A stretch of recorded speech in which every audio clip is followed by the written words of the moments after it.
Gas good morning, welcome to my new blog. તો આજનો એક નવા બ્લોગમાં તમારું બધાનું સ્વાગત છે. તો કેટલા દિવસ પછી આજ મારો બ્લોગ આવે એટલે 3-4 દિવસ થઈ ગયા મેં બ્લોગ નથી બનાવ્યો. અને આજે જો પાછો બનાવશું તો અત્યારે વાગી ગયા છે 9 અને બહાર જો થોડોક વરસાદ આવે છે, છાંટા આવે છે થોડાક એટલે વાંધો નહીં. આપણે ખાઈ પીને તૈયાર થઈ ગયા છીએ. હવે આપણે જવું નીચે અને મમ્મીને કામ કરે છે અને વાસણ ને એવું બધું ઉટકે છે. અને હમણાં કાંઈક નવું શરૂ થયું છે. શું શરૂ થયું છે મમ્મી? તમારે જવાનું બધાને બાયુને ને એને હું સ્નેહ મિલન ગામની બાયુનું હે સખી સ્નેહ મિલનમાં જવાનું છે. એટલે મોટા મમ્મી કાલ જઈએ. હવે આખો દી નહોતા કાલ કૂદકા ને હું મારો હું લંગડી રમવાના હું લંગડી ગાંડા એવું કરીએ એવા. આજે મારા મમ્મીને જવાનું છે. આજે મારે મમ્મીને મૂકવા જવું પડશે 3 વાગ્યા પછી. હું રમી સંગીત ખુરશી કેમ એવું એવું બધું રમે ને જમવાનું ને એવું બધું હોય. એ કાંઈક કાઢ્યું છે નવું કે આ લોકોને કંઈક ખબર છે. કાર્ડ આવે ત્યાં મૂકતા આવવાના. કાંઈ ને હાલો થોડીક વાર તમને પાછા મળશું. તો કાંઈ અત્યારે વાગી ગયા છે 4:30 ને હું છે ને નાસ્તો કરવા બેસી ગયો. જો મસ્ત મમ્મી છે ને અવારમાં ફાફડીને એવું લેતા આવી હતી, ગાંઠિયા ને હું બિસ્કિટ ને હું થોડાક દી પહેલાં ડીમાર્ટમાં ગયો હતો ને પહેલાં થોડાક દી પહેલાંથી હું લેતા આવ્યો હતો. જો અહીંયા બિસ્કિટ પીડા આયરા ક્રીમવાળા એવું બધું છે. અને હું મારી મમ્મીને મૂકતા આવ્યો ત્યાં જવાનું હતું ને ત્યાં શું કરી નવું નીકળું છે. હું નીકળું છે મમ્મી? હા, ગામની છોકરી હોય ને એનું સ્નેહ મિલન, એવું સખી સ્નેહ મિલન કંઈક નામ છે. હવે કાલે મોટા મમ્મી ગયા હતા, આજે મારા મમ્મીને મૂકતા હોય તો હું કેટલા વાગે ગયો?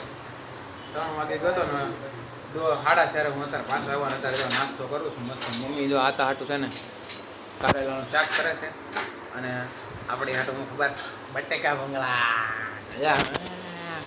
આતા છે કારેલાનું શાક. આતા ન ભાવે બટેકા ભૂંગળા. જો અત્યારે કારેલા સુધારવા બે છે. જો મસ્ત સુધાર છે અમને. કા હે અમારા હાટું બટેકા ભૂંગળા. અત્યારે હું નાસ્તો કરું પછી તો વાર લાગી જાય બટેકા ભૂંગળાને. અહીંયા પડ્યા જો ને ગાંઠિયાનું બધું પડ્યું છે. થોડોક નાસ્તો કરી લઈએ. અત્યારે અહીંયા હાલે છે જમવાનું. કારેલાનું શાક આતા હાટું જો ભરીને બનાવે છે મસ્ત. લાઈટ નથી આવતી આ બાજુ. જો ના તેલ નથી આવ્યું હજી. તમે તાર લઈ લે. મોટા મમ્મી ગયા છે ધાણા લેવા. અહીંથી ઠેલી નાખે ને લોટ ને એવું બંધાઈ ગયું છે.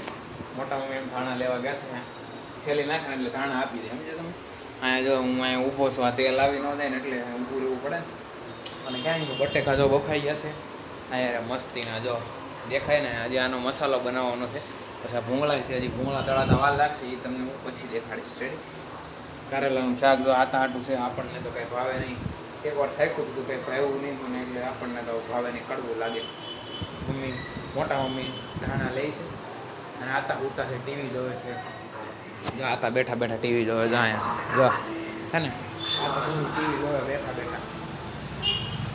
અત્યારે બાર એવો તડકો તો છે નહીં પણ વાદળા થઈ ગયા છે. સમજો તમને દેખાડવા આખું ઝૂમ કરીને છે ને. પવન આવે થોડોક બીજો કંઈ પવન ન. આતા એવો પિક્ચર જોવે છે.